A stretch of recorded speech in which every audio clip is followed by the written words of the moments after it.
Nigeria, the most populous country in Africa and the eighth most populous country in the world, is facing serious housing challenge. This is evident in the available statistics indicating that 87% of the total population of households in the country live in rented apartment. Whoever becomes Nigeria's president after the 2023 general elections will face with the country's more than 20 million housing deficit. So which of the presidential candidates has laid bare his plans to address the housing deficit in the country?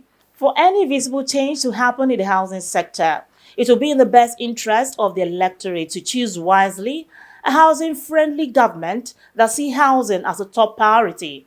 What will determine the level of home ownership for low-income Nigerians in 2023 and beyond will be dependent on the interests of the person that wins the presidential election. Glad to have you join me on yet another informative episode of Housing Development. As always, I am your housing diva, Flora Ani. The news making rounds in the sector is up next. I'll be back shortly.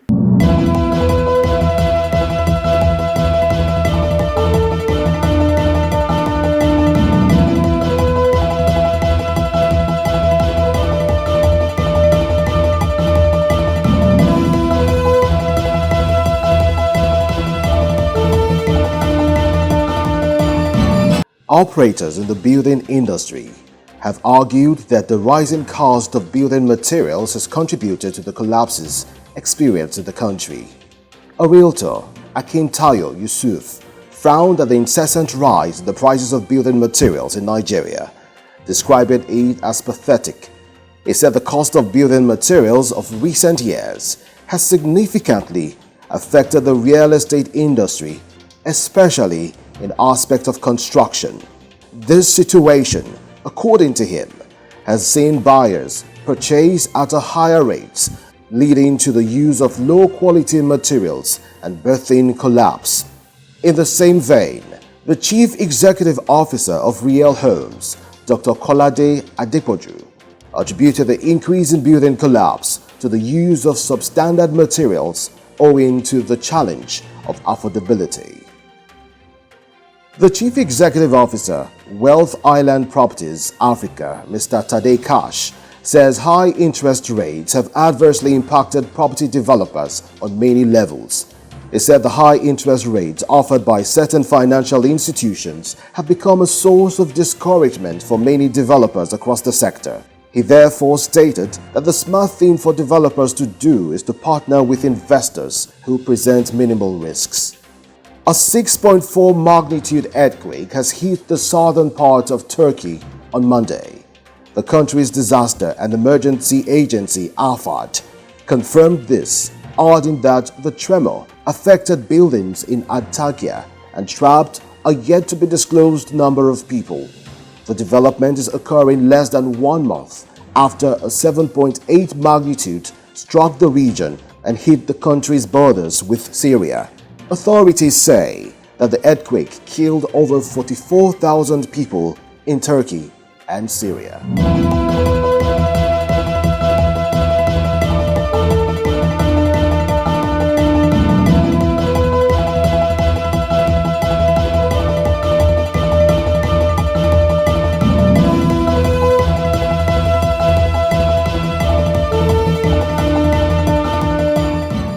It's barely 3 days to the presidential election. So many Nigerians are eager to go to the polls to cast their vote. As you go to cast your vote, ask yourself this question as an electorate. Which of the presidential candidates is housing friendly? Which of them will give you a better housing condition? Who is that candidate that will put housing Nigerians as his topmost priority? Your vote is your power. The power is in your hands. Vote wisely. For more details of the news, do well to visit www.africanhousingnews.com for up-to-date housing information. This is Housing Development, the only TV program that gives you the best information.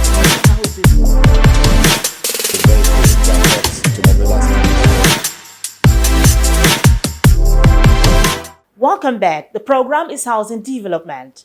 The address of a property is very important for making sure your property can be located and referenced by the general public and emergency. Without a proper numbering system, it will be difficult to locate a house.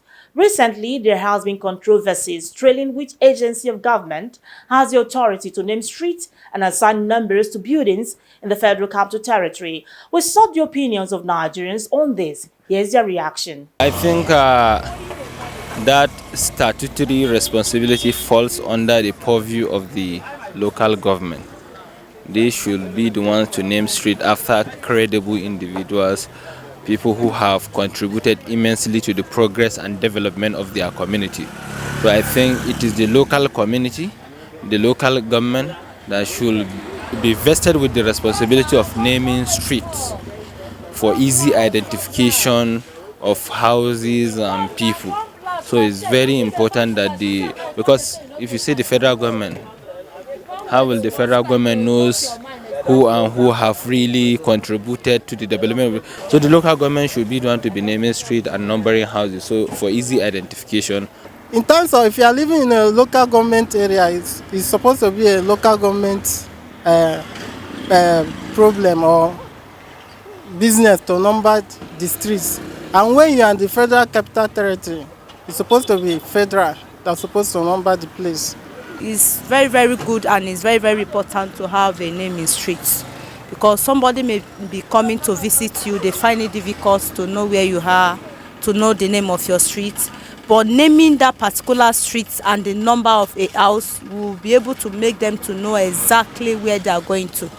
Okay, to me, I think local government is in the best position to name street, because that's the only government agency that is close to the people, and the people want to listen to names that are very close to them and very notable people. The houses here, most especially in Durumi here, is not government allocated. It's not in accordance with the plans of the FCT.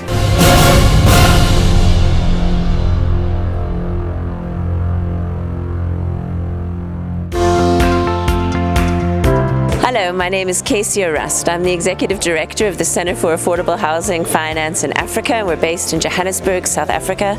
Please keep watching Housing Development Programme. It's a great show.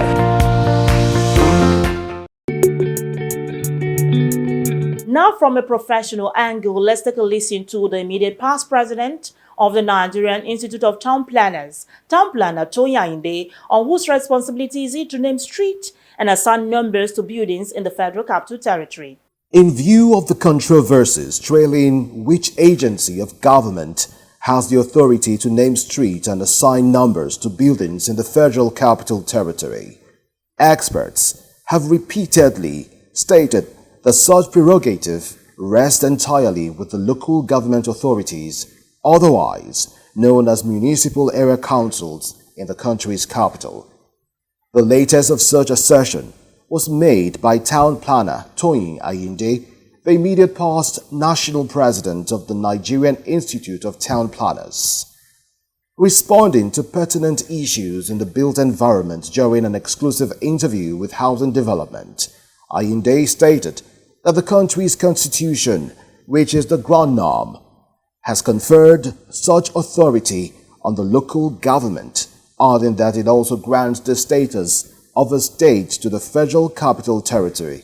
For the operation of practices and procedures in Nigeria is the constitution. Obviously. And what the constitutional provision for naming of streets is that it lies in the purview of local governments. And in Nigeria, we have 774 of them. In fact, 768 in the 36 states, and then 6 in FCT. Because the Constitution gives the status of a state to FCT. That in itself may just be an administrative arrangement, because if it has the status of a state, it actually should have its own governor or mayor. But we find that it doesn't have. But be that as it may, it has 6 local governments.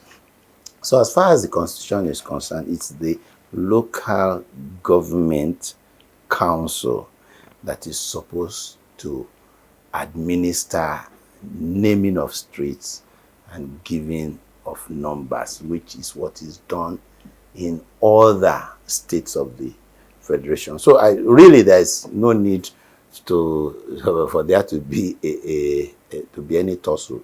The former Lagos State Commissioner for Physical Planning and Urban Development goes further to explain how certain peculiar circumstances can inspire naming of a street. There could be some spur of the moment inspiration to name some things, maybe because somebody has achieved something, like the Stella Adadevoh you said had saved Nigeria with her own life. Yeah, there's nothing wrong with even the president wanting to name a street after her. We must go through the right process. So you work it with the local government. So let it not look like the role of the local government is being usurped. Because when that happens, there will be opportunities for the local government or any other organization to now shirk their responsibility. On the need for professional bodies in the construction industry to always find a point of synergy, Ayinde said, as someone who had served as a regulator in the administration of former Governor Babatunde Fashola in Lagos, he believed it was time the practice of blame game amongst professionals gave way to a culture of interdependence and collaboration to ensure that practitioners are guided by approved standards and global best practices at all times. And what I have seen, or what I saw then, was that penchant for each profession to try and absorb itself, or to say that, oh, this building wouldn't have collapsed if you had involved our profession. And I think that's where we miss it, as not just as professionals, but as a nation. You know, one of the reasons we aren't making progress in Nigeria is because we rarely live as a community. We are more comfortable living as individuals rather than coming together, cooperate, collaborate. And it's the same thing that is happening. For me, I first hold that anytime there is a collapse, it becomes a shame for all of the professionals in the construction industry. Never mind who designed. That's an industry. It's a failure of an industry. And that industry has a number of professionals. I'm Debbie Erb. I work for OPIC in the United States, and keep watching the Affordable Housing Development Program.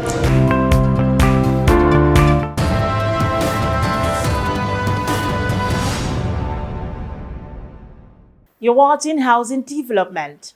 The presidential election is almost upon us. What do the electorate want as top priority from the presidential candidate as they go to the polls on Saturday, the 25th of February, 2023 to cast their vote? Let's find out.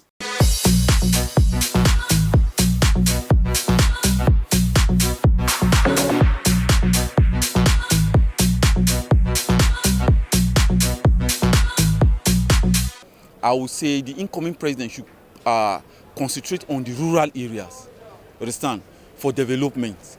Because majorly, if you look at the whole things, understand, holistically, most of the houses in the rural areas, they are nothing to write home about, because most of the houses there are, let me say, slums. But if the government, the incoming government, will concentrate on the rural areas, Nigeria, through there, will develop. Maybe they should do away with all those slums and then build houses that will be affordable.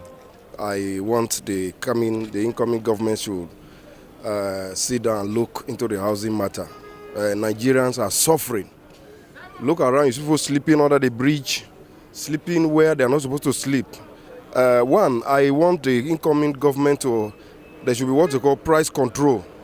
You know, a landlord cannot wake up overnight and put his house the amount of money he or wants it to be. A lot of people cannot sleep in the good places. If our government, if the president, the coming president, is ready to work, he should be able to see how he can gather all our resources, whether home, abroad, are you getting it? And make sure they get housing, like in 100 hectares of land, where Nigerians, common Nigerians can have housing for 50,000 naira. You're living where water is running, light is there, food is available, everything is available. I think until they do that, if they won't have a better Nigeria. Okay, the 2020 election is fast approaching, and I would just want to employ whoever becomes or whoever emerges as the next president of Nigeria to really focus on the housing challenges that we have today. We need to begin to develop systems that make housing a bit affordable for our people. One of the ways you can help to increase the standard of living of people or families is when people have a very good place to live, right? So I think I would just want to employ whoever emerges, whether from Labour Party, APC, PDP, or any party, to please just look at these challenges, just look at how we can be able to curb some of these issues around housing, make it more easy for people. We have mortgage banks. These are the banks that are supposed to help the masses. But the other way is the answer. A common man cannot walk into a mortgage bank and get a loan to build a house of its own. But the government is not doing anything to support the masses in this case.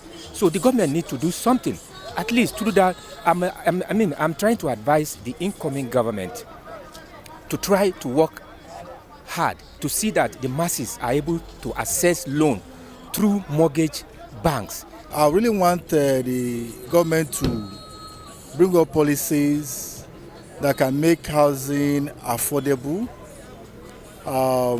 Probably put up a kind of program that can allow even individuals, self-employed persons, to have access to land to develop at their own pace and probably reduce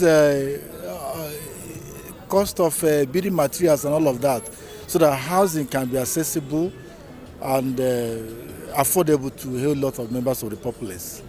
In the area of housing, I want the country to assist the low-incoming workers, like those that are not in ministry, they're not working with ministry, they're not in any big parastatal. They should help them by beating down the price of houses, making it low, at least for a common Nigerian to be able to afford a house.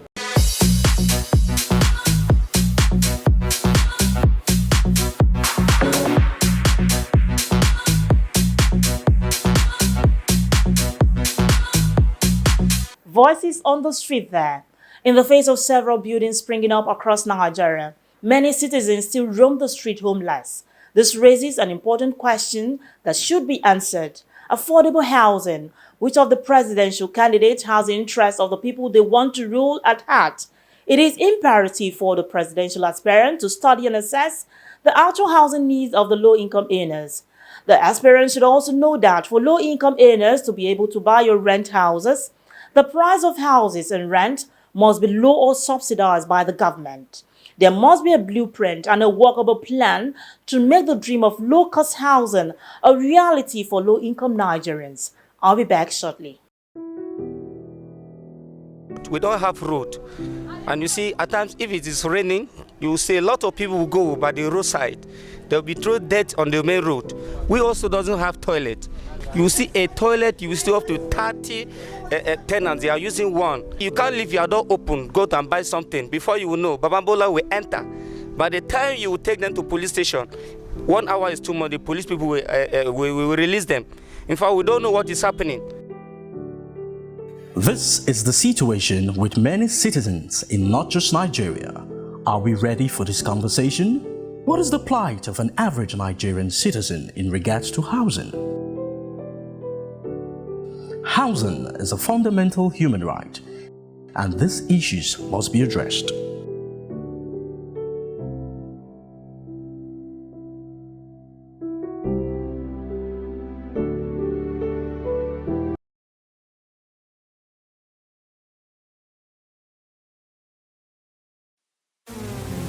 What you think, what you wish, what you dream, we can give you home, your office, anywhere. At Urban Shelter Limited, we are committed to your satisfaction in terms of good housing construction, infrastructure, flexible payment plans, and that's not all. We uphold affordability, reliability, quality, and innovation.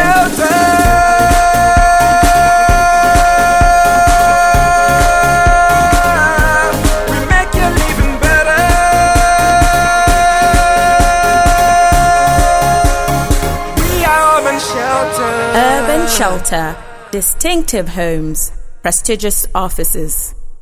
Welcome back. Still on the general elections. Now here is a throwback interview I had with some stakeholders on their message to the electorate as they cast their votes. What's your message to the electorate?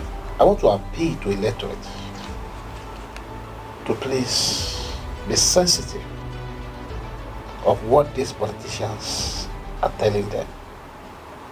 And I also want to use this opportunity to call on stakeholders in the housing industry. I know I've been attending so many conferences, workshops, we've been saying all sorts of things. We have a lot of housing policies, some of which are not being implemented. And that's the reason why somebody said that the problem we have is not really about the policies, even laws. It's about the enforcement, it's about the implementation. The time has come that the professional bodies have to encourage their members to go into politics, so that we can have opportunity to implement some of those policies, laws that those people that will mistakenly give voted into power are not looking at. The president of Kenya today, during the course of his election, stated clearly, put housing as a priority. He said, I'm going to do so. I'm not just going to do it. This is how I am going to do it. When one government was coming, they promised they would do 1 million houses. But we Nigerians forgot to ask questions. We forgot to engage them. We forgot to ask, how do you intend? Do you have idea of how much the government has, how much is necessary? How do you intend to do the mortgage? We didn't do that. So I am charging the electorate to get more enlightened. Do little about sentiment of religion, sentiment of tribe, all these things. We should downplay them and go more in engaging them. If you don't have access to them, engage those who have access to them. That you need answers to all these questions. They should address us on it, on how they intend. Everything that the President Ruto promised, as soon as he was elected, that the business has started. What I promised the electorate, I am going to do it. In the area of housing, he started mentioning region, locations where the business is going to take place. If we don't get involved, Nigeria will continue to be the way it is. Things must change. Those best brain must not pick interest in the running of Nigeria. There are various levels of participation. You don't need to be on ballot box. You can just again be involved in enlightening people, educating people. That is the way to go. Whoever is coming into office should please look for professionals to guide them. Without professionals, they can never make a headway. We are still, like I say, we are still running in a politics of hallucination. We need to translate to politics of vision and mission, plans and projects. I am Dr. Sam Egwu, Senate Committee Chairman on Housing. Keep watching Housing Development Program.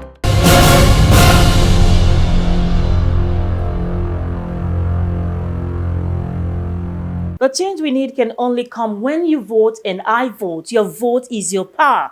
Play your part by voting and remaining peaceful before, during and after elections. And remember, Vote for a housing-friendly presidential candidate. Is one vote, one house. Thanks for watching Housing Development Today. Do have a lovely day. I remain your housing diva, Fleur Annie.